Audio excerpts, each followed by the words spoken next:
everyone, welcome to Dhikichyau, the podcast. This is episode 52 with Twosteroo. Yay!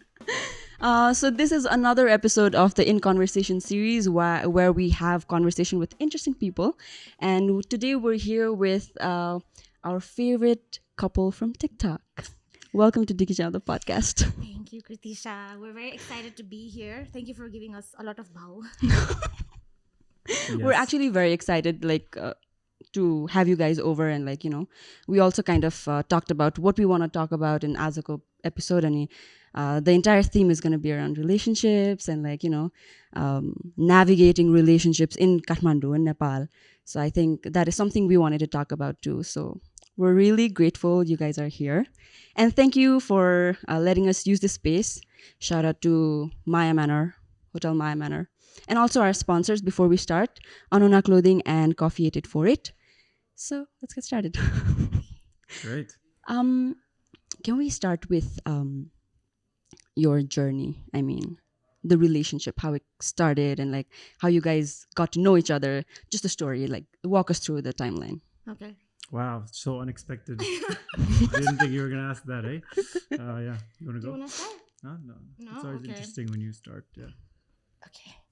So basically, we knew each other for a very long time. I mean, I knew him before he knew me. Oh. I knew his dad.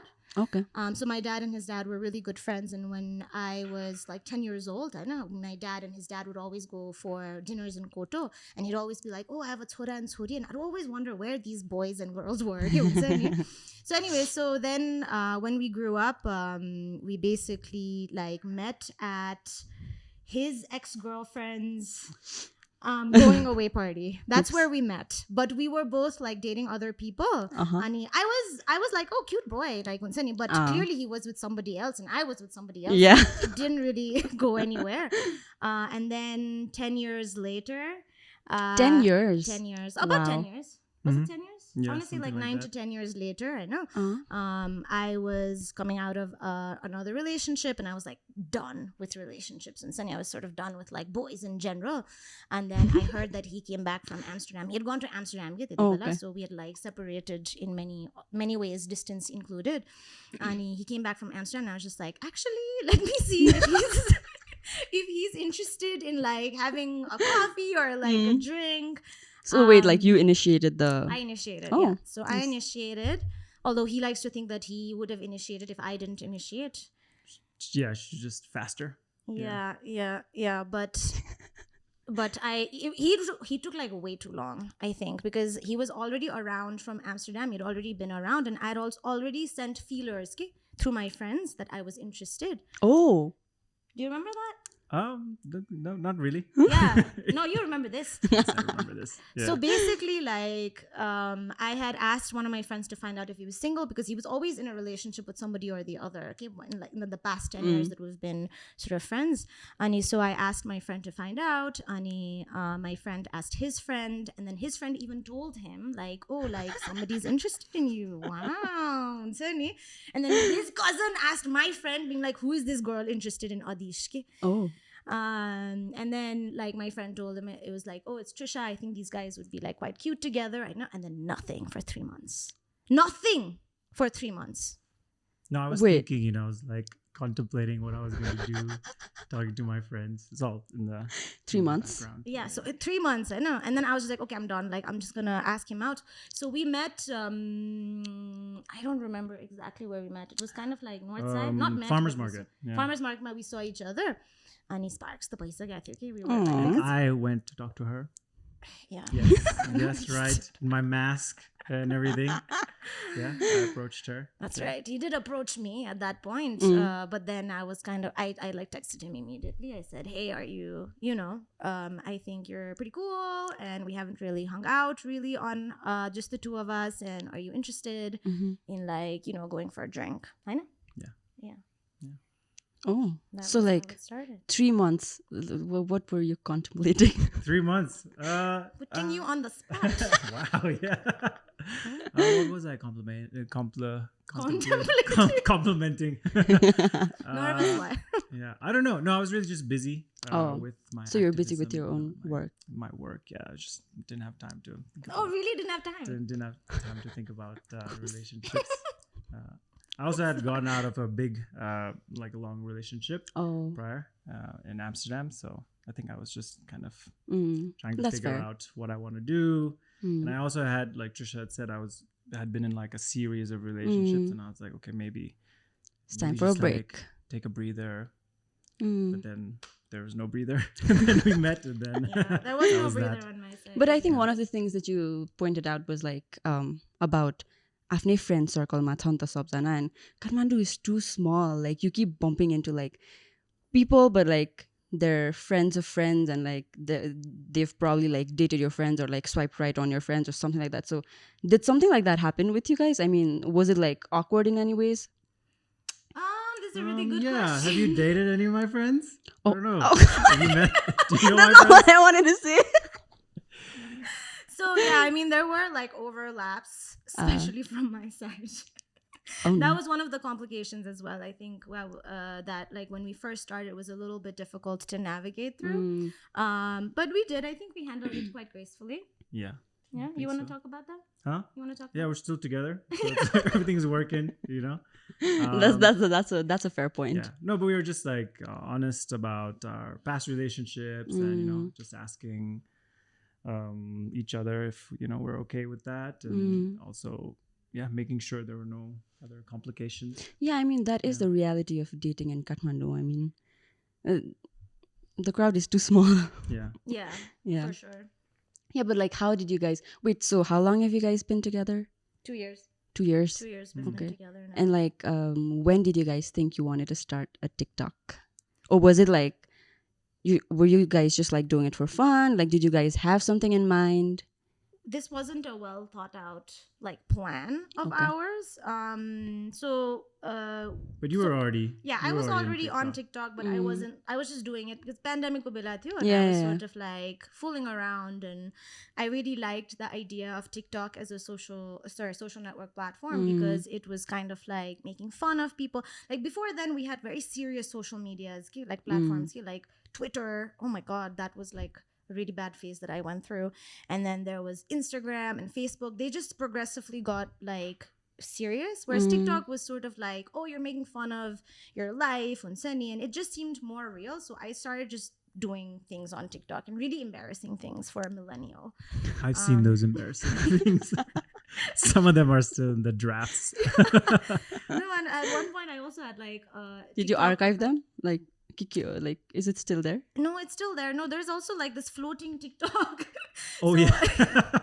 Floating TikTok. So there's an account, I didn't open with like a password. Okay, so there's this account that I forgot the password to, and it's just floating around, and all my embarrassing TikToks are on it. Oh no. So that's still there for people to watch. And so go find Trisha's first version TikToks. God. Yeah, that she can never remove. I can never remove it. That was the worst part. But anyway, so like I was already on TikTok, and I was just sort of like doing my thing. And like, millennials or okay? So I didn't even feel bad about like being embarrassing. I know. Okay. Because your friends were not there. My friends were not there. I know. Unfortunately, that TikTok account is still floating around, and I'm sure other people are laughing on like at my expense. But so I was already on TikTok, and then when we started dating, I think you had private TikToks, right, at that point? So I was like most millennials. I was just only watching people's stuff and not making anything, very uncreepily. And then, so I knew that she used to make a lot of TikToks, and then she's like, I saw them even when I was in Amsterdam. I used to like see her funny stuff, funny skits. And then so when we met and we started dating, and she was like, you can do this too. Like anybody can do this, It's like, it's really easy. And, don't you have some videos and stuff? And I was like, yeah, I was like, when I was traveling, there's like some drone footage and travel stuff. And she's like, yeah, put that, like make little clips, and it'll be like really good. And you can do TikToks like that. And I was like, okay. So I went home and I started editing, spending a lot of time on these like travel videos and stuff. And I put it out there. And nobody watched it. It was like 60 views for the first video. And I was like, this is not for me. Like, I'm not good at this. So I just like gave up on that. But then we like had we made this like really short, like kind of funny video, like a prank basically. And I sort of recorded that, and then I was about to post it, and then Trisha was like, "Oh, let me just work on this a little bit." So she took my phone and then started typing a bunch of captions and doing this and that, and then put spinning monkeys on it, which is like a very popular sound. And then that was it. Like it blew up. It got like 85K in like a couple of days, and I was like, "Oh my god, I'm a star! I can do this. Anybody can do this." So that's kind of what gave me the confidence, to make these videos. But between the two of us, he's actually a way better, like, he's really good at understanding the funny, like, bit. And he has, like, that funny bone better than I do. So he ended up becoming, like, bigger and bigger before I did. And then I learned from him, like, how to sort of curate the TikTok for Nepali audience. Because the way the algorithm works, it shows the location first. So my TikToks were not like a lot of Nepali people were not relating to mine. Okay? And after him, like after he started like blowing up, that was really good. And then I learned from him like, okay, so this is how you sort of think about it, Banera. So then the two of us like slowly started getting some traction, I think, together. So like together, the one in which you guys both are together is the Twosteroo one, right? So Twosteroo is actually just mine. Oh. Yeah. But he basically has his own account. Instagram we started like a Twosteroo account because the word Twosteroo also had like a 2 in it, like number 2. And that was, I put that later to incorporate the couple element. Okay? Oh, okay. So yeah. I mean, I think we're still the Twosteroo couple. But like what is your target audience and what are you trying to do with the account? Are you guys just trying to have fun, or like have you guys thought about it? I mean, we're just having fun, honestly. That's how it first started. But I think just the way the two of us are, like we're feminists and sunny, so like that element comes into our TikToks very inadvertently and sunny without even thinking about it. And then I think for me, like I had this feeling that like the two of us relationship is something that is different out there, like so yeah, why not sort of develop that angle a little bit. So do we have a target market? I feel like anybody who's interested in us is such a bad answer, but like it's just the truth. We find maybe like a lot of I mean, naturally if you're on TikTok, it's going to be Gen Z, young millennials, young like Nepalis here and abroad, but mostly here. And yeah, like people that are maybe not able to express themselves fully, and then they get a little, they get to see us kind of like having fun and goofing around and kind of enjoy that. And I think go ahead. No, that's about it. But we haven't really cracked like boomers and older millennials. I don't think we have that kind of content, so I think that's not going to happen. But but like let's get into the feminism bit. Like it's kind of like you guys are like the feminist couple, right? So what does that mean to you guys? Okay, so I think that we don't really have like feminist couples to look up to. So even we're figuring out what exactly is it that makes us like a feminist couple. And I thought about this a little bit. And for me, I think if both the two people in the relationship, if they're both feminists, then it naturally becomes a feminist coupledom. Right. And if like one person is not a feminist and the other person is a feminist, and there's this back and forth of like, whoever's not a feminist wants to understand what feminism is, or clearly they're attracted to the other person, so they want to be not inculcated but want to understand their values a little bit. And this mapani, I don't think that can be a feminist couple, because there's a lot of like educating your partner. And so in order to be a feminist couple, both of them have to be feminist, and that kind of like educating does not need to happen. And then you just can be like on an elevated level, okay, like of your relationship, where you're frustrated, you vent about patriarchy with each other, and nobody's saying, but like, why? Like, is the problem you? And suddenly, like, nothing of that, none of that conversation is happening. The conversation is more like, okay, you're right, like I hear you. And when you're a feminist, you're also it's also an internal journey. I know. And your internal journey, भएन भने चाहिँ नि it's very hard for the couple to be feminist जस्तो लाग्छ कि मलाई Wait, चाहिँ so like personal journey as in like your journey as a feminist, you mean? yeah, like because nobody is born a feminist. Yeah. Right, like this is sort of as you grow older, especially for women, as you grow older, you realize that the society is very restrictive and patriarchy is not the most conducive to our success and our growth. I know, Yeah. and then you get frustrated as you get older, right? Like when you're younger, you're very hopeful, but then you start hitting your 30s, mid 20s even, and you're just like, oh my gosh, like I'm feeling so many obstacles in my growth. I know, and so without a partner who is empathetic about that reality, then it's hard for you to like really be happy in a relationship for me. Okay, so I'm not speaking for other people. So for me it was very important to have like a partner who was empathetic, and that he had to go through his own feminist journey, right, without me, because we only met later in life. Yeah. So and like the feminist journey is also kind of like questioning yourself, right, because you're also conditioned by patriarchy. Right. So having this honest conversation with yourself, being like, what are the parts of me that are conditioned by patriarchy, and how do I counter that? And that kind of relationship with yourself and your parents and your other surrounding needs to happen even before the relationship starts. Okay, I feel, because that's what made in my opinion, our relationship quite successful. Yeah, makes sense. I mean, I really resonate to the like, you know, wanting to have your partner to be a feminist, Kaligo, because I remember like I think I've also mentioned this before, but like there's this point in time where I was like single, and I was just like, okay, now I need to sit down and write down the non-negotiables that I need to see in my partner. And one of the points was like, he needs to be a feminist, like period. Like, because it's so important to me, you know. So like I just wanted to know, like, did you guys have something like that in mind when you were single and when you were looking for a relationship? Were there any kind of non-negotiables, or like did you like just walk us through the honest conversation that you guys had? Because I think that is very important before you get into a relationship. I agree. I'm gonna let you take this.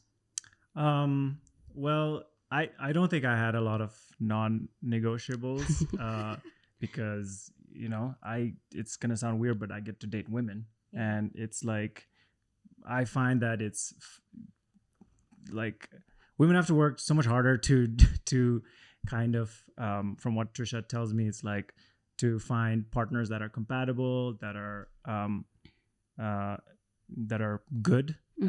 Whereas like I feel like looking back at my like dating history, I've like had a chance to date a lot of like wonderful people, and I think it's a big part of it is because I date women and I don't date men, and I don't date like trashy men, right? So I think for me, like, thanks for saying that.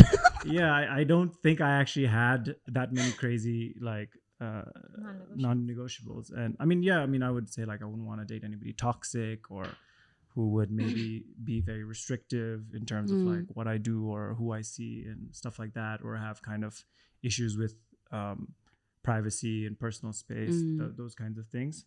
But I don't think I had a lot of like non-negotiables. I think I was looking for a really good partner who was maybe on the same kind of like wavelength as me. Like I'm, you know, I was like 30, 31 at the time. I was like looking for something a bit more stable, not looking to move around, you know,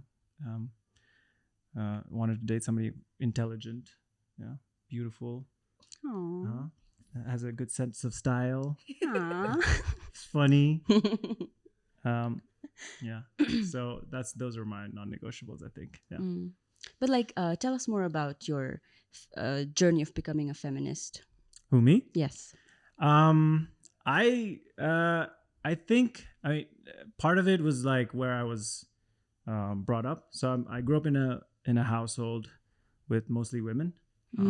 So basically it was like my mom, my sister, my grandma, and we had two aunts who were both unmarried at the time, and so they would constantly like live with us. And then and then my dad lived separately. So I was like basically raised by women, and very strong feminist women. So I always say that like my house like has 5 people, and I'm like fifth in line to be head of the house. You know? There's like so many strong women there. So I think that was the environment that I was brought up in, It's particularly my mom. I think she's like traveled so much. She's worked independently. She was a single mother kind of for a lot of my life. So there was that. But I think my actual like maybe like learning like feminism came from being in graduate school in Amsterdam, and I was around a lot of people that were studying gender and sexuality, studying feminism, and we all got to share like the same like university, and I had a lot of friends there, and just kind of like relearning things from them. That's like I think that really took me to understand that I'm actually I'm a feminist man. I can say that out loud. That I'm proud to be a feminist man, and I'm looking for a feminist relationship, and that's where it I think really happened. And I think one of the best things about Adhish in particular is that he used to date feminist women before me. And so he's like been in other relationships where somebody else did the teaching. So I felt like, because I've also been in other relationships where I had to do the teaching. So I felt like when he came along, I was like, oh, karma is real. I was like, I used to teach other people, and now I get somebody who is like, who is sort of knows his stuff, I know. So I mean, kudos to you for dating other feminist women. Thank you to me. And also to like the amazing feminist women that you did date. So that's nice. But like, is it difficult to be the feminist couple in Nepal? Like, you guys, I mean, they're probably like nosy aunties and like uncles who are like constantly at you guys. So is there any kind of obstacles that come in your way? Because I'm sure there are. There definitely are. I think the way we sort of navigate that is that we just don't really engage in conversations. I mean, that's how I do it. I don't engage in other than my mom and my dad, who have a very good relationship with, who have developed a good like boundary setting relationship. They know me. I've been very honest with them from a very young age. And with people that I don't feel very safe around, like regardless of whether they're friends even or relatives, I don't engage in a conversation about my personal life with them. And this was before Adhish came along, and even when like Adhish and I started dating, and we have a lot of family that know both of us, but I try to sort of like shy away from that conversation because I just don't want to. I don't feel safe to have this conversation with them, and like that's how I navigate through it. I don't think I actually have to navigate very much. Like for me, I mean, my family has been super supportive and just leave me alone, really. In terms of my relationships and who I'm dating and that sort of thing. I think the more recurring theme is like, now that my like family and relatives know that I'm in a committed relationship, number one question is like, about both khanu paryo hai, like blah blah blah, always like both khanu paryo, and that comes up all the time, and it's like, it gets a little old, but they're not really, that's the nosiness really. They just want to have a good time, like, but they're not really like asking stuff like, well, what's she like what does she do, what are her dreams and aspirations? Like, they're not really interested in those kinds of things, which I would love to talk about.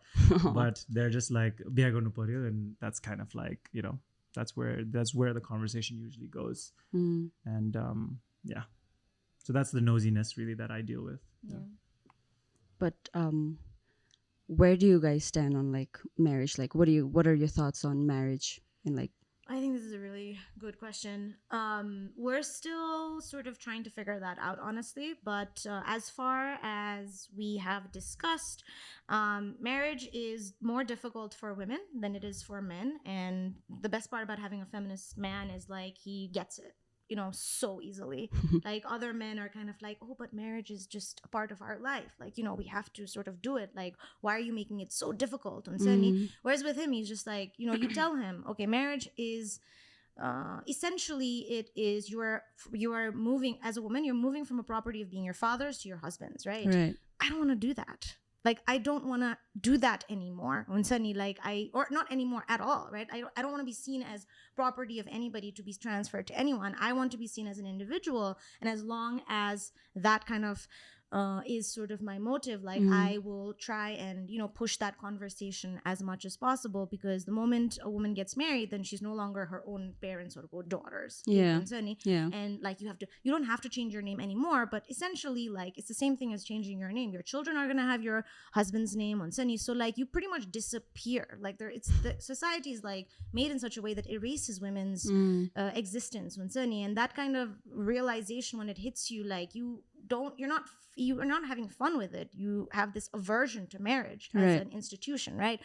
But sometimes when I tell people that like, oh, I don't know about marriage, like they think I'm not committed to my partner, which is 100% wrong, right? Like you think like I don't want to be committed to this guy. Like, of course I want to be committed to this guy. And I've shown in very other ways, we found ways to be committed to each other that is beyond just this institution of marriage.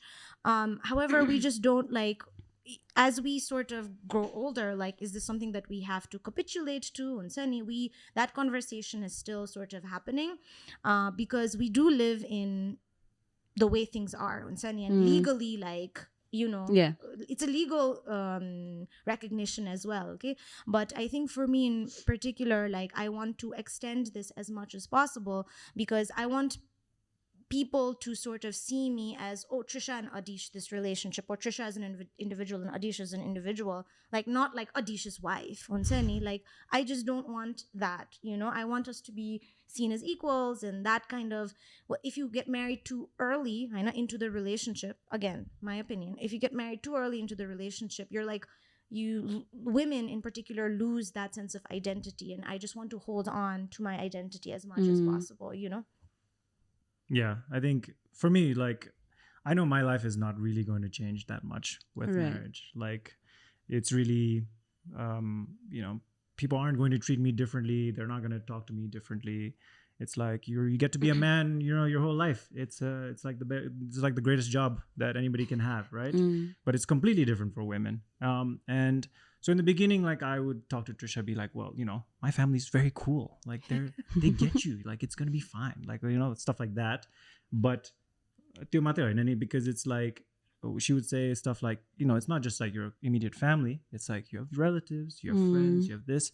Everyone's perception of like who Trisha is in this relationship completely changes after we're married, right? Like, buhariko काम हो यस्तो, हैन? Like, बुहारीले यस्तो गर्नुपर्छ, or like, and all the stuff. Like, I see it even in both sides of my, my dad's side, my mom's side. I see how married women are, are treated. Not that they're treated worse, but like how relationships change and how there are all these expectations, and you can't like do certain things freely. So I really understood that, and I was like, well, this marriage doesn't really change anything for me. I don't have to be married like right away. If this is going to exponentially improve your life by staying, keeping things as they are, then I'm happy to do that. It doesn't really affect me that much. So just kind of thing, like recognizing that. Yeah. But there are like Nepalko laws, there's like interesting laws on marriage, like that you kind of start seeing. Like, there's rules on co-living and how long you can co-live with someone before you're technically deemed married.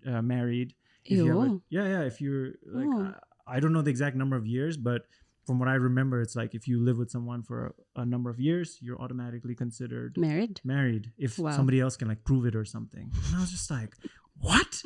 Who are these people and how do they have so much time? Yeah. And it's like, they've thought of everything. It's like, so if you have a child with somebody, even if you're not married, you're automatically married. Yeah. Which I understand is because it's also to protect the child. Yeah. And the mother. And dads would just be like having children and running away like all the time otherwise, if you didn't like have these kinds of things. But I understand why some of these come, but also they can be, they're maybe not like adapting. Yeah, but I think it's also essential to have that conversation with your family as well. So like, have you guys talked about it to your family? How did they respond to this? I feel like when we first started dating, again, we're in our 30s, so like the automatic thing is like, oh, like one day they're gonna get married. So people would ask us like, oh, when are you gonna get married? My parents in particular, they've never really pressured me to get married. Okay. They're I think my dad also sort of leaves me alone, and he realizes that this is a decision that only I can make, right? Like who Right. to marry and stuff like that, because I have to live with that decision for the rest of my life. Nobody else is going to live with that decision. So my dad has always been very hands off. I've had a very honest relationship with him and hands off. And with my mom, Sunny, I've had this struggle. Okay, like in the beginning, like this was before Adhish and Sunny. She's just like, okay, biya garnu paryo, and like when Sunny, she has like this idea of the type of person that I need to get married to and Sunny. And so that kind of boundary setting happened over the years with my mom, where I had to say like, listen, this is, I'm gonna have to be, sometimes I had to be mean to her, because she just didn't get it otherwise, right? And she had to be mean to me. So I A don't lot know of back and forth. yeah, and I don't know if like this is just me. Like I've had friends who's also had to do this kind of boundary setting with their parents, with their mothers, but parents, I guess. And for me, I had to had this like over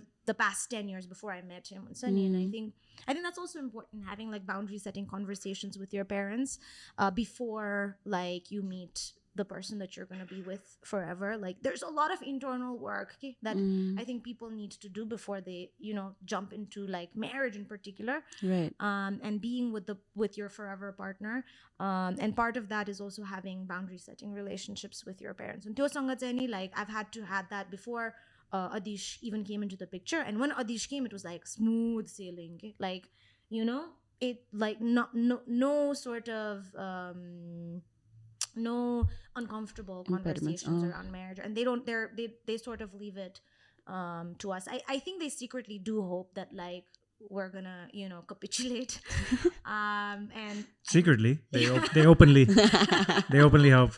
yeah, they openly hope. Yeah. So I mean, this is again like I think it's between you and your parents, and him and his parents. Like boundary setting चाहिँ नि गर्यो भने अलिकति easy हुँदो रहेछ. And also like once you're 30, like then they're like, okay, just anybody, like just like, just get married, and like just don't stay single for there. So they're like, okay, we'll let you be. Just do whatever you want. Just at some point, just get married. That's true. That's true. How is it for you, Adhish? Like With my family? Yeah, like having that conversation. I think it wasn't very hard. So with my mom, I was just like, I told her that I was dating somebody and it was very serious, and that it was going to get just more and more serious. And I don't think I've openly told her like, oh, this is what my plans are with marriage, but it's sometimes I imply it, and then she's just been very, very amazing and helpful and awesome. And there's like, I feel like no pressure from her whatsoever on getting married or doing certain things or having kids or whatever it is. Yeah.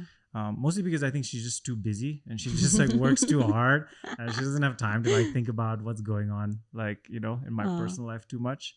But all I know is like she really loves Trisha, and she wants to say, because she's just always happy to hang out with her, and they really have a good back and forth banter and stuff. So I think that's really awesome for me, because like I get to see them really enjoy their relationship and crack jokes and talk about how trashy men are, and so they have lots of like things in common like that. And so yeah, I don't really have any trouble with my mom. Yeah. I think one thing to really mention about Adhish's mom is that she is also a feminist, and back in the day, like a long time ago, she has done a lot of really badass like things. She did not have the trajectory, like the normal female trajectory of like 30, 40 years ago. Okay. Right. And so because she has sort of dealt with society in that way as well, and she knows how difficult it is to sort of do your own thing, Right. so she is quite hands off when it comes to our relationship, and she's very respectful of our relationship and of our growth. So I think that's quite different, like with like my mom in sort of as opposed to my mom, who's like had like a more traditional sort of, she used to be a homemaker, and so she has got this idea what she wants for her daughter. Like she's like, his mom is 100% different. She has always done her own thing, and like I think she will always like people who do their own thing as well. Yeah. Yeah. Well, I mean, sorry, go yeah, ahead. please go ahead. I was just like relating to what you just said about, like your mom had to be the homemaker and everything. And I think it's similar in my case as well. Because like my mom would like constantly tell me like, just get married early, have kids, so I can look after your kids and you can go back to work. And that's a very sweet thing to Amazing say. offer. That's a Yeah. sweet. That's a very sweet thing to say. But like, very sweet. Yeah. Nepali, Yeah. context ma matra hune खाले. exactly. That's very sweet. But like, I kind of had to, just like you, I had to like go back and forth about like, but I need to be ready. Like, I need to find the right person. And like, yeah. So that kind of conversation, I think it takes like a lot of time. And like you mentioned, like there was a lot of me being mean to my mom and my mom being mean to me. And I think that's just how like the Nepali family's dynamic is going to be like. Yeah, I think you, Kritisha, made a really good point. I think that like in our Nepali society in particular, and I might even say South Asian, like relationships, we're sort of tools for our parents to have like grandchildren, right? Like, so they center, many people center their relationships around, but I'll take care of your grandchildren. Yeah. Like, oh, I want grandchildren on Sunny. That's like something that a lot of people sort of deal with. I think I had that conversation with my mom as well, and I had to be like, Mom, it's not about you. Like Respectfully. yeah, respectfully, this is not about you. Like, this is about me, and I'm gonna have to like live with this, and there will be times where you're not gonna be around, and for that I have to live with this decision. So that kind of like redirecting the the center process of the decision maker, who gets to be the main decision maker and why, that tiny, like you said, it took me 10 years. Yeah, that's true. Because like, I mean, I think my mom is a badass too. I mean, like she did a lot of things in her life, and she just comes from her experience, and she's just like, trying to help me with the capacity that she has. And I think there has to be a mutual respect in that. And yeah, slowly figuring it out. Yeah, no, it's great. I think it's great that you sort of also say that and give value. I feel like sometimes we don't give value to our mother's struggles, and like they are badasses, right? Even if they did adhere to society, they've had to do a lot of things on their own. My mother as well, like she's had to struggle so much, and she's had to like delineate like, this is who I am, and don't sort of come into this sort of space, Panita. And that is actually harder to do when you decide that that's the trajectory you're going to take, is a lot more traditional. So I appreciate that you're actually giving, and I'm learning from you that I need to do that for my mom. And so I'm sorry, Mom, if you're hearing this. And I love you. And I really appreciate you in my life. Thank you. There are conversations that you need to have with your parents, and they're also like coming back, like there is the type of conversations we need to have with our partner as well. So I mean, you guys are sorted now because you guys had that kind of conversation in your previous relationship, but like, can you give us some tips on how to navigate that conversation, or like initiate that conversation, or just assert what you actually need in that relationship? Because like, even for you, like, how is it like to educate your partner on how you were going through, what you were going through as a feminist? You mean my ex-partners? Yeah. This one I did not need to do anything. Yeah, with. exactly. That is sorted. Ready-made. That's sorted. But like the struggles that you had before, because like I think it's so, like I think like Adhish pointed out, it's like a difficult conversation, and you don't want to like engage. It's just like too much work. Like me and my partner, we're just like when we're having a discussion, and we're just like, at one point we're just like, actually I think maybe we should go back to being toxic and find toxic people, because this is a lot of work. Like a breather. Yeah. So how is it for you? Like, I mean, how did you navigate that difficult conversation? So I never sort of saw it as difficult. I always thought it was necessary. Like, it's necessary for me to have these conversations with my partners. If this person is going to be the right partner, then he is not going to be surprised, or he's not going to find it difficult, right? So for me, it was like a red flag. Like.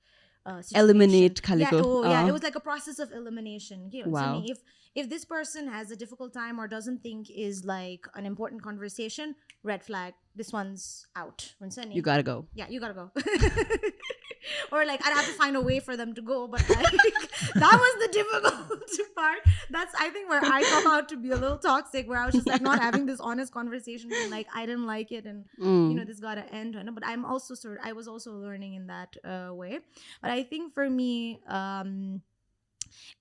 so again, before Adhish, partners were either not interested in feminism and was just kind of like, this is your thing, or they were curious and they wanted to have like discussions with you and Sunny, seeing if like, okay, I don't know if it came from empathy or wanting to be empathetic or just wanting to like discuss and Sunny because they were just like discourse, like they liked discussing. For like, I think if they were interested, if they were interested in learning, I would be like, okay, let's have a conversation. I'm also, I'm gonna provide empathy for your situation and see if we can come. It was too much effort, honestly. It was just too much effort. Like I think after my last relationship, I was just like, if the guy's not feminist, I don't think I want to be with anybody. Situation I was kind of like, okay, maybe I should just be single for the rest of my life, if like, and that's not a bad option, Exactly. really. Like we kind of sort of think that like it's such a bad option for people to be single, but if you have again, if you have privilege, right? So this is a necessary conversation. Financial privilege is one of the main reasons why people do get married, and are in vulnerable situations as well. So if you attempt at being financially independent, then you can work towards being single, just and you don't have to depend on a partner. I could be wrong, but for me, Tani, I was kind of like, maybe I should just be single for the rest of my life, because I don't want to continue to use up my energy to educate people who I think should already like have this knowledge. So for me, I kind of want to do more things with my life. Okay? Like I don't want to continue just educating the person that is with me and continue having, because men are gonna have blind spots, and even Adhish, like no matter how feminist he is, he also has his own blind spots because he's We're got all male human. privilege, right? Any privilege, it's gonna come with blind spots. So like so if you have men who are willing to have this conversation on their blind spots and see their blind spots, that work छैन भने चाहिँ नि गाह्रो हुन्छ के, like मेरो लागि. And so I was at a point where I was just like, if the guy is not feminist and has not had his own internal journey with feminism, I'm not sure whether I want to be in a relationship at all. So it's so close to that point. Yeah, makes sense. But like, how is it for you, Adhish? Like, kind of want to know your perspective, because like, I kind of have this kind of conversation with my guy friends as well, and like, some of them feel attacked, and like, it just like takes a lot to actually take a step back and like think about it. So, did you have any difficulty, like, I'm just curious. So they feel attacked when you talk about when? No, I mean when we're like, when you're trying to educate them or like talk to them about feminism and how experiences are difficult for women, they kind of feel attacked, and I kind of have to be like, it's not about you. Like you don't have to feel attacked. So I kind of wanted to know, like, when Trisha points out your blind spot, like how do you take it? I go, oh, I'm so sorry. I had no idea. I will do a better job. Thank you for bringing this to my attention. That is true. That's the best case scenario. Sometimes I'll be like, well, I don't think so, or that like it might not be obvious to me. But I think you need to do, as men, you need to do the bare minimum, which is like literally just listen and think, okay, this has nothing to do, this is not about me, right? If someone is saying this is how something affects me, it's like they're not saying this is how something that is happening to me is because of you or is affecting you. It's not about that. And I think most men don't do that first part, which is just listen in the beginning and then kind of like come up with like, okay, you're attacking me, or like I don't do this or whatever, or something like that. So I think, I mean, I don't know how else to say it, but like a lot of men haven't done that really, really basic work of realizing that they are in a place of privilege. Yeah. They have come from a place of power. They have never experienced anything that is remotely, throwing them off their position of power. So their norm has become like, I live in this wonderful world where I don't actually cause anybody any stress, and therefore I'm not part of the problem. Like, so if I don't naturally cause anybody headaches, why are you, having an issue? Like, it must be something that you're doing, So I think to like recognizing that, like if I'm having a really good time, maybe something is off about this place where I'm having a really great time. And I think like you just need to, like, as men, kind of like just do that little bit of homework to get started. And I can see how it can be really like, when, especially for men, Nepali men, when we go abroad and like suddenly you're like, the power rankings have totally changed, right? Like, white man comes like blah, blah, blah. And you're like, oh my God, like I've never been talked to like this before in my life. Like, then you're like, oh, you understand like what it means to lose privilege, right? And you're like, oh, now I'm the other, like I'm the one like suffering, and now I can like relate. I know. But just if you're having a really cushioned kind of life here and things like that, sometimes you're not going to do that basic homework and kind of understand what the bare minimum is, and which is just like really listening to people. So I think now I'm really lucky, like I'm surrounded by male friends, that are way more like attuned to this and are better listeners, and then know how to like put themselves kind of back and kind of listen first before they start to do anything. But yeah, I think that's the bare minimum that they need to do. And also you need to do your homework. Like, you need to be actively curious and just read a bloody article, like read something. Like, don't just be like, oh, malai thaha cha, and like blah blah blah, and just like, yeah, it's like, it's not somebody else's job to teach you. They don't have to, you don't get to have someone just come and spoon feed you this, and like, this is what you need to do to be a better man. Like, no, man, like learn how to be a better man, like, just do like a little bit of a thing, like read something, like talk to somebody, like be proactive, do that first step. And if that doesn't help you, then maybe, there's an issue. But like, usually that'll like open up a bunch of doors, If I may contribute to this conversation, I think that like the basic of this as well, the assumption is that everybody has empathy.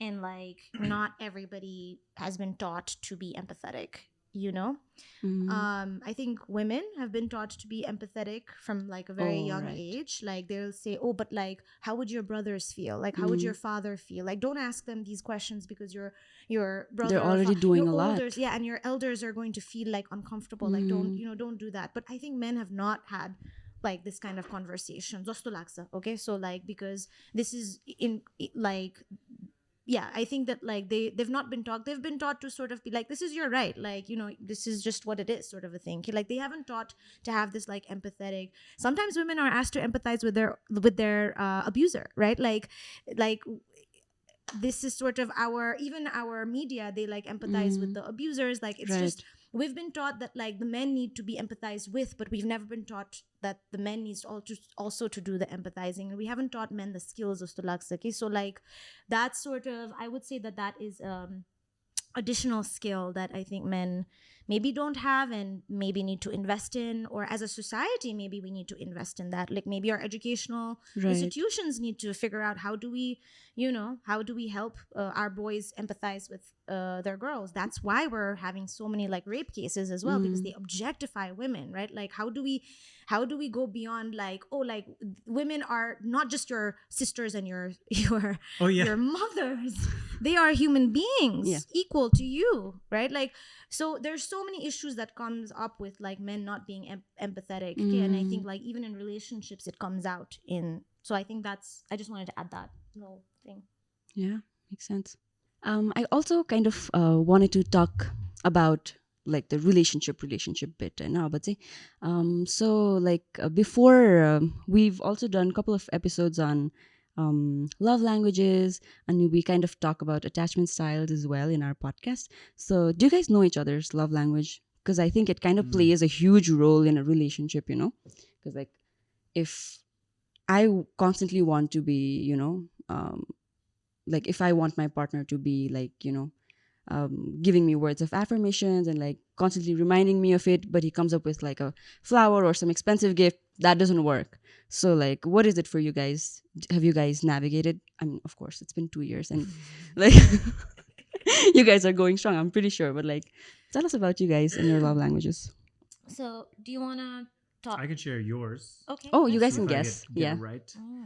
So Trisha's love language is the first one I know is words of affirmation.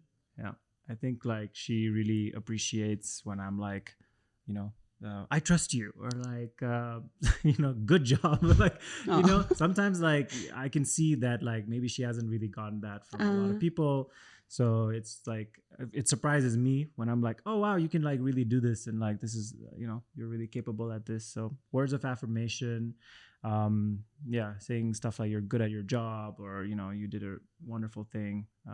Yeah, those kinds of things. That's actually, and you're really good at that too. I think that he in particular is always gonna be like, "Sano kura garu pani, I'm very proud of you," and I'm like, "Yes, I'm very proud of me too." I think it just really, and it goes such a long way for Right. me, because that those are like validation. I think if you're a feminist, you don't get a lot of validating environment, and so when your partner gives you that validation, especially in the way that you want to hear it, it's like Chef's kiss. yeah. So I think yours is quality time. 100%. His is like quality time, physical touch. Those two, I feel like sometimes go hand in hand. Yeah, I think yours is like you like to sort of. So sometimes we don't even have to. Like yesterday, I know we had a very very regular day on Sunday. He was just helping me like get like a bag for you know my trip, and like battery pack on Sunday, and we're going from like different. It was like a chore to me. I was just like, oh my god, what else do I need? And he was like, I had a really nice day. Like it was such a good day yesterday, and I'm just like, really. So I think yours is definitely like, and he's always sort of like, oh, you know, we haven't had a date night in so long on Sunday where we go to a nice place and he doesn't drink, so you can get a cocktail, and so he's always like coming up with these kind of ideas. So he's definitely quality time and physical touch. Yeah, quality time for sure. Yeah, like I sometimes like I just want things to be done like with a purpose. I know. So if we're eating and we're both on our phones, that's also fine. There's sometimes that, but like if one of us is trying to be present and the other one's like busy doing something, it like kind of like, you know, I'm like, oh, this is not a great situation. You know, we're not doing either thing really well. So sometimes I feel like quality time is what I want. Yeah. And it doesn't mean like spending time with each other constantly. Like I really cherish the times that I'm also not with like Trisha, but it's because then you get to do other stuff, and yeah. But when you're together doing something with like a purpose, you know, Yeah, I think I kind of picked like a couple of things from what you guys just said. Like one was like how it's so easy for us to not see what it means for the other person. Okay? Because like words of affirmation, like it's the same for my partner. Like he likes words of affirmation, and in my head it's like, but that's like normal. Like हुन्छ नि like त्यो सोच्नै नपर्ने कुरा हैन, like why do I have to say it again and again जस्तो हुन्छ. But like seeing that it means so much to him is like, then I understand. Okay, they're like, if we don't have this conversation with our partners, it's just like so hard to even like wrap our heads around it. Okay. Yeah, also putting words to, because this sort of love language thing came much later in like just the history of relationships, I think, and putting a name to it like really helps to sort of further relationship tightness and suddenly like knowing love languages and the existence of it. Yeah, and also what Adhish just like pointed out about like, you know, needing that me time, like, you know, having that personal space. So like I also wanted to know, like, because both of you guys are like amazing at what you guys do, and like you like relationship is actually a lot of work too, like we discussed, and you also need some time for yourself. So how do you guys manage your time and love life and work? Why are you breathing so heavily, Trisha? No, because so he went to New Zealand for a month, Nita, And I got so much work done. Okay? Like so much work done.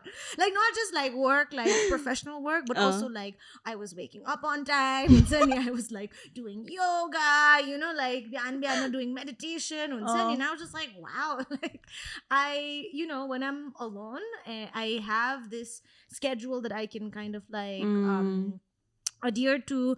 Like I think we're quite have a harder time with like separating alone time, and I think it's also because I'm a people pleaser, so I feel that like Love that self-awareness. I am a people pleaser, not I think. And so sometimes our biggest actually fights are when I have like people pleasing matsani usko priority raksu haina, but then I resent it later on. Okay, so that becomes, I feel like that's one of our main, you know, he goes like, if you don't want to do it, like why did you, you know, why did you like do it, sort of a thing. Because I was like, because I was keeping you first. Can we talk more about that? Yeah, sure. I think that's the like, yeah, so I, again, as a female, you are taught to put other people first from a very young age, right? And you grow up and you see also the relationships that your mom and dad have. You see other relationships around you, and patriarchy is such that you always put the male first, right? Yeah. And you've been taught that to be a good girl, good woman, I know you always keep other people first. And either it's your father or your husband or your brothers or your sons or your, you know, like children, right? Like everybody always comes first. Okay, and so even if you don't want to be a people pleaser, you just see so many things around you that you're kind of just like inculcating it without subconsciously, right? So even in our relationship, even if we are a feminist relationship, these kind of conditionings come into our sort of day-to-day life. And I do end up like, you know, there are times where like I will ask him, what show do you want to watch? And then he has to be very like, no, you pick the show that you want to watch. And this is your time, especially when I'm having my periods. And I'm kind of like, oh, so what do we want to watch? Like things that we do together. I kind of get to like try to see what he wants to watch. And then I end up watching whatever he wants to watch, type of a thing. But then resent it later? Yeah, of course, because I don't want to watch it. Like, we always watch what you want to watch. It's like, well, no, that's like, you had the chance to do that. You had the chance to pick it. Yeah. Yeah, but that does enter into our relationship. And I think very early on, Sunny, he didn't catch up on it, and I didn't catch up on it. But as like our relationship sort of catch up on the pattern, you mean? On the pattern of me being a people pleaser, yeah, because that's like a harder, you know, it's like it just seeps into the relationship, Nita. So I think after we figured out that was a problem, then then he's a lot more like, okay, no, you will decide what we're gonna be watching tonight. And Sunny, we're like, yeah. So he's quite aware of that this, I hate using this word, but the power that he has over me.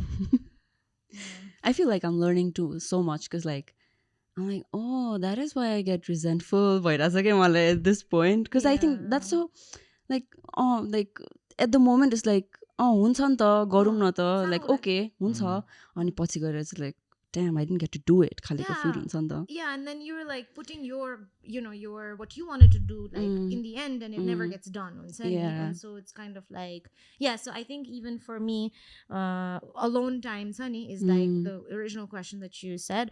Alone time, Matsani, I realized that, oh my God, there's so many things that like I wanted to do that I've been prioritizing over. So this is something that I'm still learning, and I haven't figured it out. But you know, I mean, awareness is the first step. So yeah, definitely. Yeah, there's this like really simple comic I saw once on where there's this mom, and she's like in her house, and she's like running around doing everything, right? She's like cleaning the kitchen, and she's like making food, and then she's like sweeping stuff up, and she's like doing like 10 different things, right? And the whole time like the guy is like sitting on a couch, and he's like watching TV or something. And at the end of the night, she's like, I'm so tired. Like, I can't believe like you didn't help me once again. And he's like, well, if you needed some help, why didn't you just ask? And it's like, she doesn't need to do another extra thing and figure out how like you can then like come and contribute and stuff like that.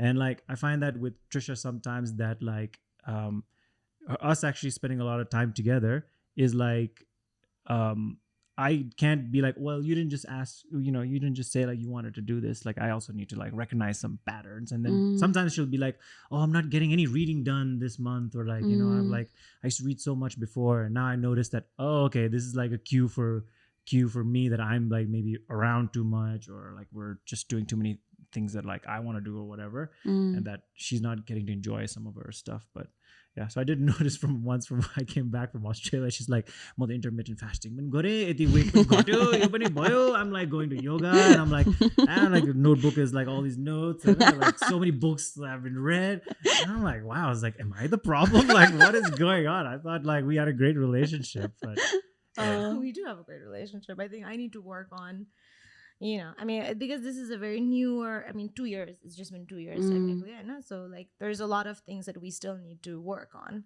It's not like a perfect relationship. Yeah. Yeah. But how is it for you? Like alone time? What do you What do I do? Yeah. I have like so many things I love to do. I Alone. enjoy my alone time actually. I think I'm like somewhere between like being an introvert and extrovert. And like you need time to recharge. Yeah, I love spending time out by myself. It's like if I'm playing video games or watching TV, just hanging out in my room, or like I'm like really into coffee, so like making a lot of coffee stuff. Like I'll just spend tons and tons of time by myself. And I always like love breaking things big, like making stuff. So like म त घरमा गयो भने like I look around the compound, like, oh, त्यो पनि बिग्रिरहेछ, like, and I run around like try to like fix stuff. I don't know how to fix it, but I'll like at least like I'll try, and I'll try to do like little small projects like that, I think. So I have a lot of ways I can spend time. But I think this kind of sparked an interesting topic about how like in a relationship you kind of have to be able to assert your needs, because like even for me in my relationship it's such a big thing, because like आउँदै आउँदैन के like how do I do it जस्तो हुन्छ के अनि कहिले काहीँ अनि like we sit down and we talk and like okay, like we need to actually assert our needs भन्ने conversation हुन्छ, and you kind of like fall back into your old patterns. So sometimes it feels like you're running around in circles. But I think that is also one of the most important thing that we kind of need to do in a relationship. Yeah, so for sure. I mean, it's something that we have. It's an internal work. I think that still needs to be done. I have to say, Adhish is so much better at me than like he's like, "Timi, I haven't nayo ni mo to trekking jansu." Like he's very good at being like, okay, like I will do what I need to do for myself. And I appreciate when he says that. And I'm just like, I don't do this. Like but I realize that this is actually I need to learn being assertive from him. And he's just like, today I'm just going to play my video games. And then he like has his ways to sort of tell me, okay, this is sort of I'm doing my own thing, you're welcome to be around me, but like maybe you should do your own thing. And there are times like, yeah, so I definitely need to learn that from do you get offended sometimes? Yes. I do get offended. Period. Especially when he goes trekking without me, and I'm just like, you are not going trekking without me. I'm sorry, I know I'm going to slow you, but this is your problem. You have decided that I am your partner, and you are going to have to suffer through my like growth period here.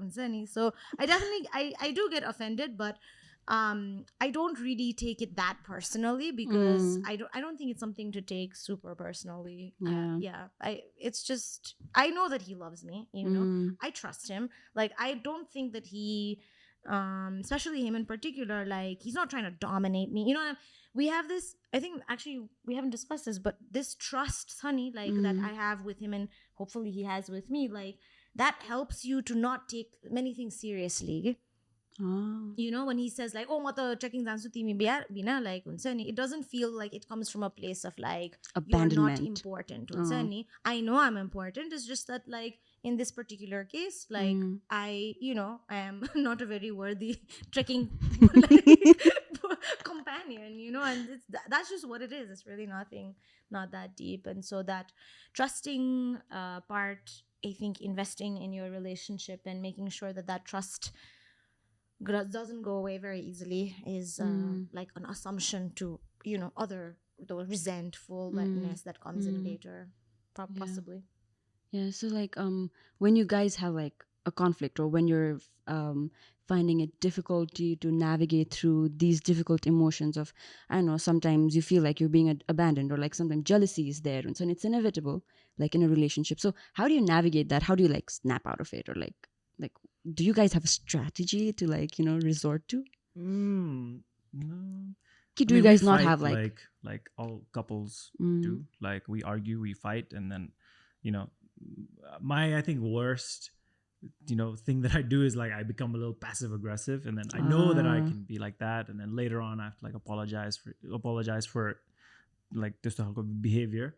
But yeah, and like in the moment, like, yeah, you're gonna say some awful things, and you just have to be able to come back later and say like, look, I really didn't mean it like that, and I apologize. I should have said it in a different way or whatever. But yeah, I don't know. Sometimes it's like hard in the moment to actually be like, how can I like best articulate this so that it's like later on I can reference it by like saying that I did the right thing. It's just hard sometimes. Yeah. Yeah, and you asked about attachment styles, right? And I think that we haven't really understood like fighting styles, like also, knowing what your partner's fighting style and like Wait, there's a thing called fighting there style. isn't. There Do isn't. tell us, Professor. There isn't.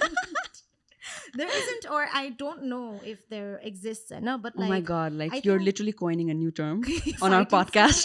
Wow. I don't know. I want a better term than fighting style. It's like I'll be more articulate next time. But yeah, like I think just like attachment styles, there's probably like conflict resolution or conflict whatever styles Mhm. that couples probably should think about. So in our relationship, we've realized he's learned quite early on that I need to not silent treatment, but like I need to take time alone. Unsani, like after a fight, I have to sort of just take my time, and it might take a day, it might take 2 days, it might even take more, and so like just let her be, and like she's gonna come back with Yeah. with having thought about. So for me, like I don't really, I want to sit in the filth of my anger or whatever for some time, and like let it do its thing to my body, and then I come back with a more like I'm willing to talk about, okay, what happened. More articulate. Yeah, his is definitely in the moment. He's quite, sometimes he can be quite passive aggressive, I think, right? Like sometimes he's super mean. Oh my god. Editing ones anyway. Ouch.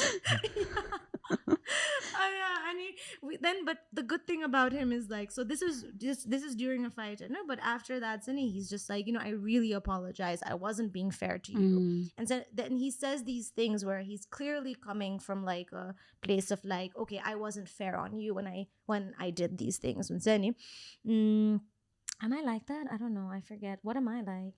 I think like in the moment, like when an argument starts, sometimes I have this tendency to maybe just back off, like in the middle of the fight, to be like, look, I'm gonna be too angry. I might say something super mean. So I just need to like leave this room and just not be around, not like engage, Whereas I noticed that with Trisha, it's like in the heat of like a fight, she wants to like argue, engage, and like combat in a way, like just be like, I want to get it all out, like not, she doesn't like it when if I like just like exit, and it's like, man, like we're still fighting, like you can't just like go somewhere, like so in the middle of the fight, like we have different strategies like that. Okay, that's a good point. And I think like I know why I do it, because it's like I'll like she said, I'll say something like super mean, like super hurtful, because I'll be wanting to get it over with or whatever.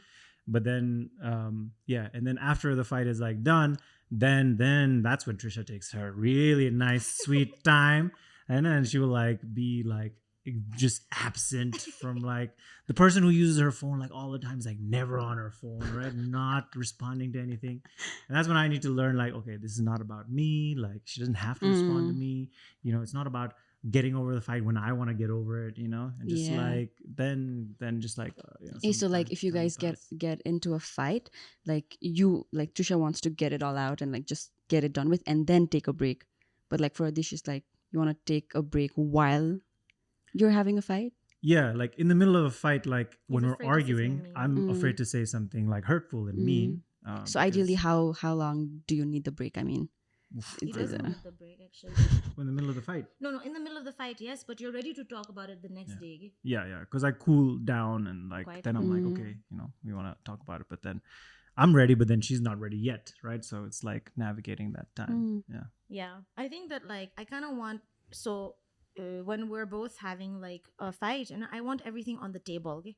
I know I want like these are the truths. This is why this happened or why am I upset and stuff like that. And so I want to like have all the data because Oh, because I'm okay. like a research. I used to be a research person. I want to have all the data and I want to be able to like draw graphs and like analyze all that is over there and like किन उसले त्यस्तो भनेको उसको childhoodमा के भएको थियो हुन्छ नि like why is he like that I want all that information हुन्छ नि. And then he's just like no I don't want to talk about anything like I just want to like sort of exit the conversation and then Cool down and then cool come down back. whereas I need that time because I also feel like I have all of my I'm an overthinker, right? So I have all these scenarios in my mind where like so I want my time to think about all of the overthinking and I want to play out all the scenarios and be okay with like okay no like he still loves me, right? Like this is still we're not gonna break up, like that's honestly like that's a the given. worst, but that would be the worst that you can think of,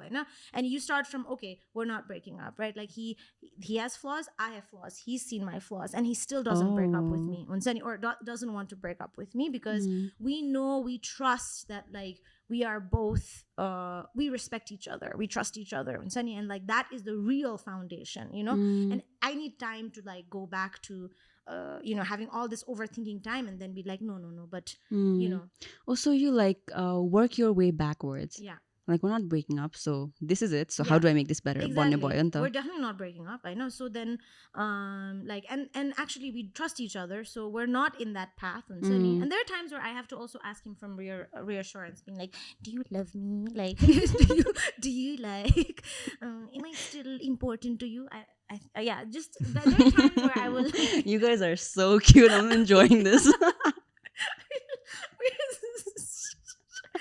this is a reality almost every day. But yeah. she says the like that we're not gonna break up, but when like she takes those sometimes few days, I'm like, oh my god, this is it, we're breaking up. Like, she's thinking about a way why she wants to break up, and like she's gonna had come up enough. with a presentation. Yeah, and like it's like I'm like dreading the worst. Yeah. But I think to even like have that assurance of like okay, we're not breaking up, so we're fixing this bond. Now like pani there is a lot of things that you guys do in the relationship, okay? Not just fight ko bela pani. So maybe it's like small things every day and like a concrete strategy for when you guys fight kaliko situation. Yeah. I also want to take this time to also say that we do go to couples therapy. Oh. And this is more of a preemptive move than a post-emptive move. I don't know if that's a word. Post-emptive. Nice. Emptive. It's no word like post-emptive, but it's a preemptive sort of thing where at some point what we realized was when we were fighting was that we all have our what's the word that I'm looking for, like limitations as human beings and as boyfriend girlfriend. I know I'm not going to understand, no matter how feminist he is and how empathetic he is, and no matter how feminist I am and how empathetic I am, I do not know what his life is really like. I do not know why he makes certain decisions, and he doesn't know the same thing with me. Yeah. So there are times we actually need professional help and to understand each other beyond just what our capabilities are, okay? Because like we're not perfect, right? So we're still growing, and we recognize that we're still growing, and we want to put ourselves in the most healthiest of our of each other. We want to give each other the healthiest version of each other, and for that we also need help, right? So sometimes, I mean, we've only been 2 times, I think, right? 2 times that Just 2 sessions. Just 2 sessions, but in those sessions it's so enlightening because I get to experience and get to know Adhish in a way that I couldn't before because of my own limitations. Limited Yeah. And I think if I can talk about our recent sort of Yeah. Okay.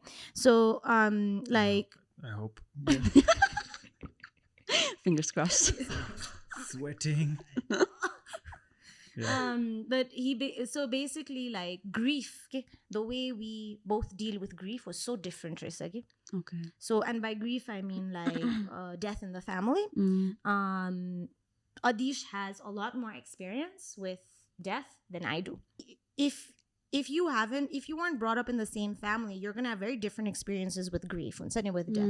He's had a lot more experience. I've had very little experience with Sunny. So there were times when he would, like, for example, but we can't talk about everything, unfortunately, I know, but like in like, if he will be like, okay, if we get divorced type of a thing, and that kind of conversation, or like if one of us dies, and I'm just like, why would you talk about that? Like, why would you talk about either of us dying? Like, I want to think about only the good things in our relationship, that we're gonna get old together, you know, like this rosy picture. But he was just like, but you know, it's a real possibility that like one of us are not, you know, like it has happened, and like, so we need to be very very proactive about like what's gonna happen, you know. Suppose maybe we want to have children later on, and like then what's gonna happen on Sunny. So his way of dealing with grief was so, the way I saw it was so cold, okay? Like that's how I initially kind Perceived of was it. just like, man, you're so cold about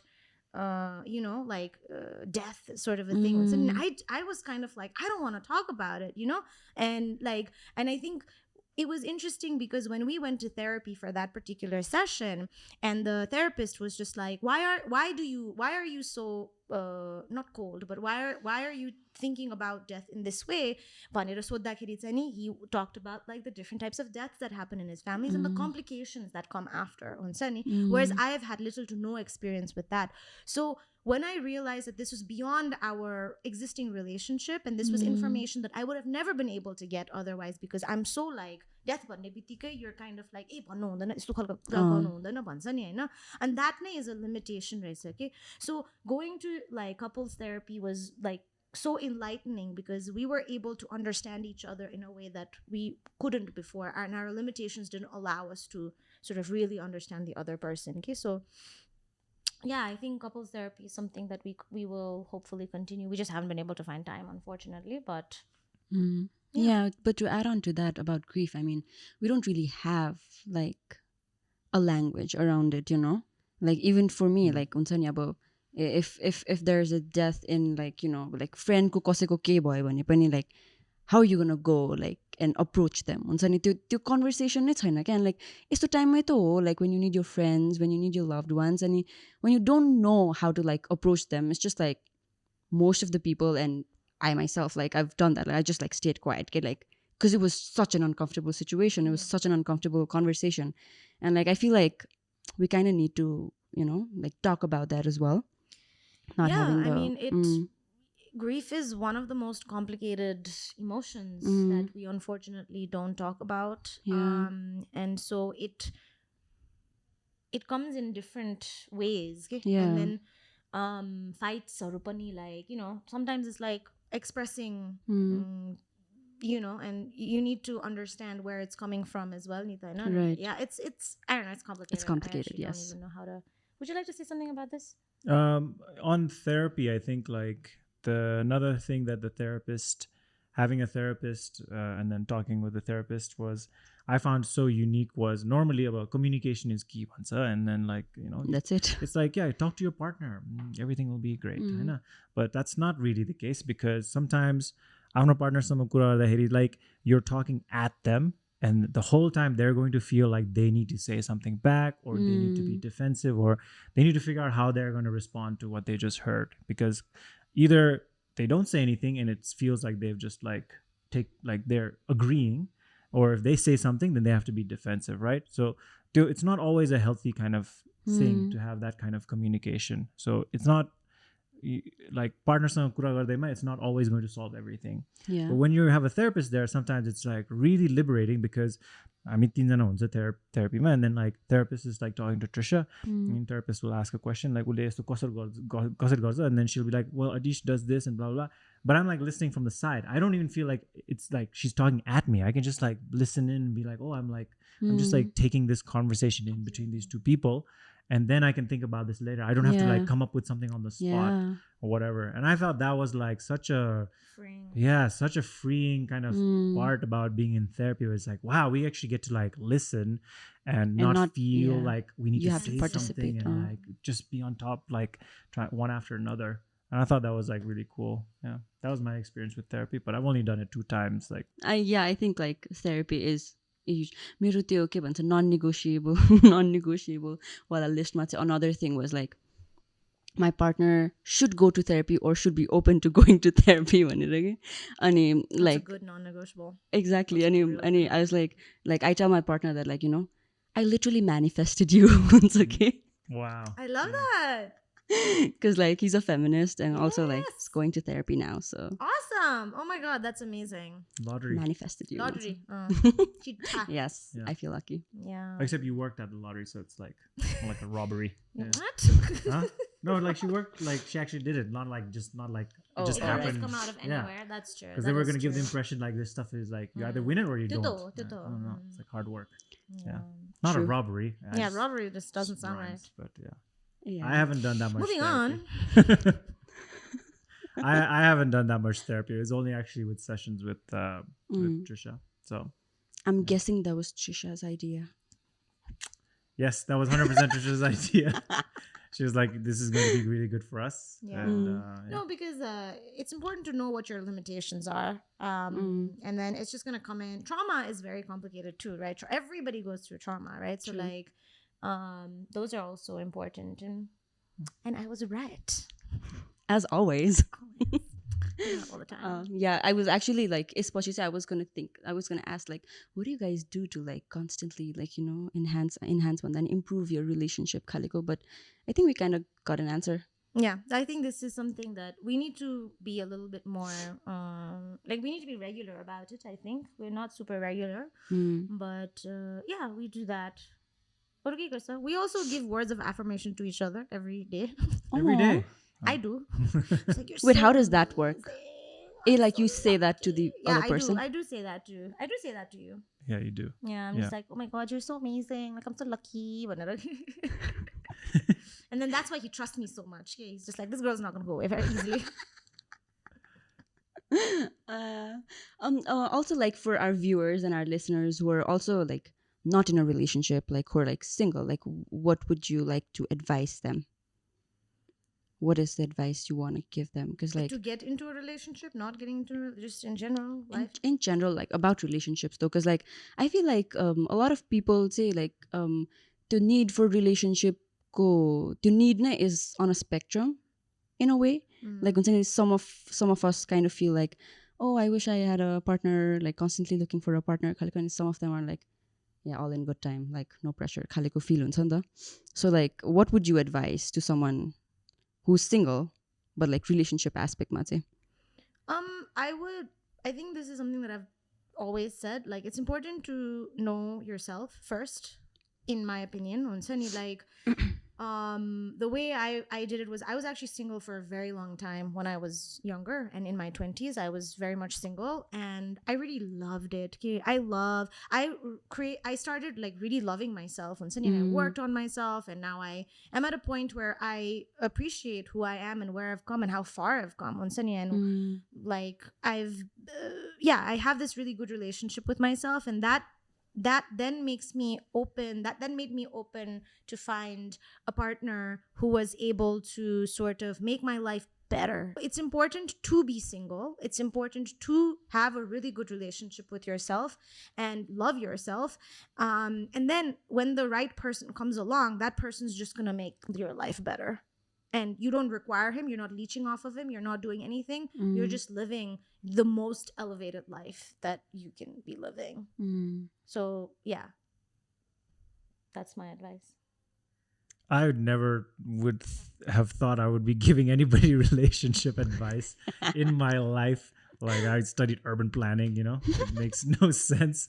But I think like, I mean, people do, you know, like whether it's like on TikTok comments or whatever, they'll just say like, oh, like, you know, this is like, I want a relationship like this, or, you know, stuff like that. And I'm like, oh, really? Like, okay, like, I guess I can say a little bit about it, but I think for me, mostly try not to like idolize like one type of relationship that you want and be like, I'm gonna get this no matter what, right? What do you like, mean by that? like as in like I'm gonna have a relationship where the person does X, Y, and Z, and Oh. together we're going to do this and that, and we're gonna like you're putting like too much of a kind of box around what you think your relationship is. Like you're not leaving any room for exploration or Yeah. growth or change or anything.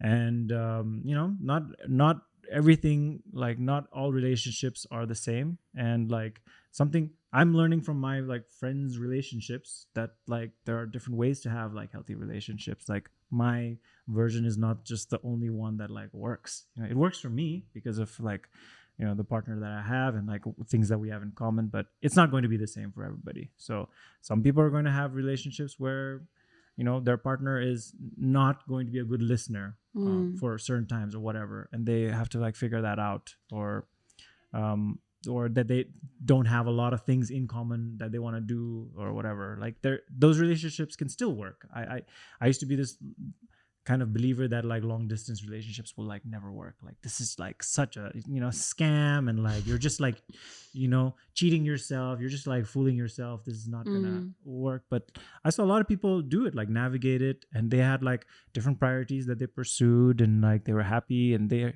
had communicated this very clearly, and like it worked for them. And I was like I felt like I was the idiot that was like judging them where they were like perfectly had everything under control, right? So I find that not to put yourself in like a box on like what you want or what you want your life to be. As long as you don't do that, I think that's a good starting place.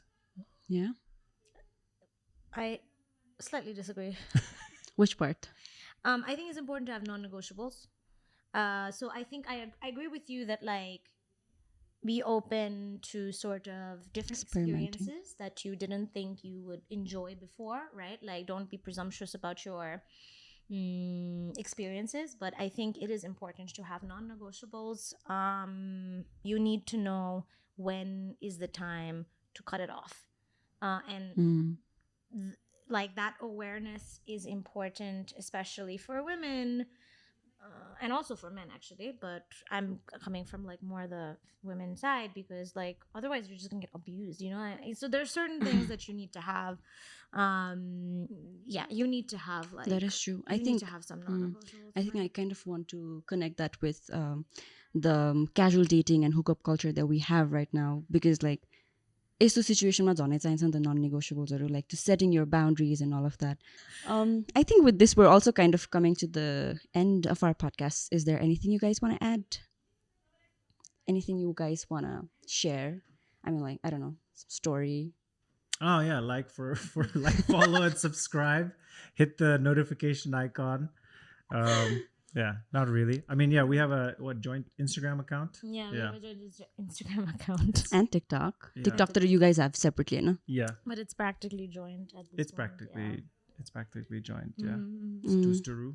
yeah. Yes. And Adhish, Gurudish. Gurudish. Yeah, Gen Z's older brother, you know? that's right. That's right. How did you come up with that? How did I come up with that? I don't know. I saw some people this like this account that I follow, her name is like Sim, I think, and her account is like women who invest, or girls that invest. Super duper account, right? Like both on Instagram and TikTok, and like she had this thing where it's like Sim and the line, invest this, that. And I was like, that's so helpful. Like you'll immediately know what she does just if you saw the name. And I was like, I need to do something like that. But like, and I was like about to write like, stuff like humor and this. And I was like, man, that's so lame. Like who's gonna like, you don't put like tags on your own like thing. And then I just like thought, okay, if TikTok is like a lot of where Gen Z are, maybe like this will be something that they'll find interesting. Yeah, that's actually a nice way to put it though. It's funny. Thank you. Yeah, I think with that, we've come to the end of the podcast. But before we leave, shout out to our sponsors, Anona Clothing and Coffee 848, and also our venue partner, Hotel Manor. It's Maya Manor, by the way. Not Maya Manor. Yeah. Maya Manor. And we have some goodies for you guys. Yay! Oh my god, we Cool. love goodies. Oh, is the tote bag a part of it?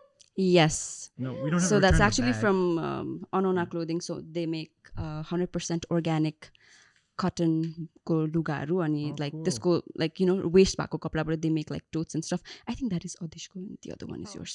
Okay. Maybe I And wanna you keep also we this. also have some Why don't we pouches, keep it? coffee pouches. If you guys like coffee.